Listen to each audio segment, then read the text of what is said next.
Welcome to The Terrible Take, a mini podcast telling Steelers Nation what's on our mind. I'm Josh Carney.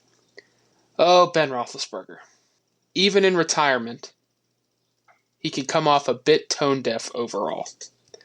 Speaking with the Post-Gazette's Ron Cook on Wednesday, 1 week from the start of the first Steelers training camp in 18 seasons, in which he won't be a part of, Roethlisberger took the opportunity to air out some grievances, place blame in areas it didn't need to be placed, and really just put his foot in his mouth and others, creating quite the reaction from the fan base.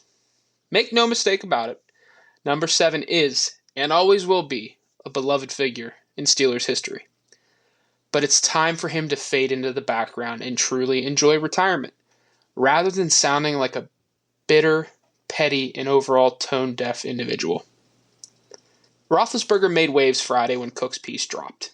In that piece, Roethlisberger pretty much confirmed the narrative that he was pushed out, stating that then general manager Kevin Colbert didn't want him back, Mike Tomlin was on the fence, and that Art Rooney II had to make the call to ensure Big Ben was back for his 18th season in 2021, allowing him to, in his terms, go out on his own. He even doubled down on that, stating he thought he played pretty well in 2021 and could still play well right now if he needed to. There is no mistaking exactly what Roethlisberger was trying to do just a week out from training camp with those words. To top it all off, Roethlisberger had the audacity to blame the Steelers' playoff struggles in the last decade, remember, just 3 playoff wins, on, quote, me first players, end quote. Again, his words, not mine. And said that too many players in this generation are coddled from an early age and lack heart and the will to win, in so many words. That felt like the pot calling the kettle black. Roethlisberger was a me-first player throughout his career, especially late when he didn't get his way.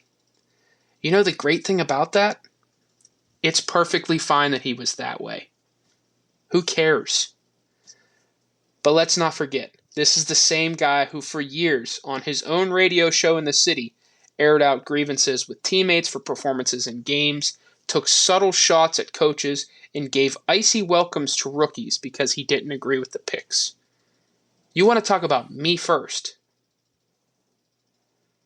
Blaming the lack of playoff success on the generation of players today in the me first attitude is a stretch, and felt very strongly to me like an old man yelling at a cloud, or yelling to get off his lawn. It was an absolute joke of a line from Roethlisberger. But hey, he strongly believes that, and he's entirely entitled to his opinion. But seriously, let's stop with the subtle shade, bitterness, and pettiness, Ben. You had 18 great years here in the city of Pittsburgh. Your time was up physically. The Steelers needed to move in a new direction, and so did you. You may believe your arm was still good enough to play in the NFL, but your knees are shot. It was time to move on. Throwing your former GM under the bus, complaining about younger generations, and being incredibly tone-deaf in your comments was a really, really bad look. Hopefully your acceptance speech into the Pro Football Hall of Fame in Canton in 5 years doesn't have a similar stench to the interview you gave to Cook earlier this week. Be sure to follow us at SteelersDepot.com and check out episodes of The Terrible Take every weekday at 5 p.m. Eastern Time. And check out The Terrible Podcast with Alex Kozora every Tuesday and Friday.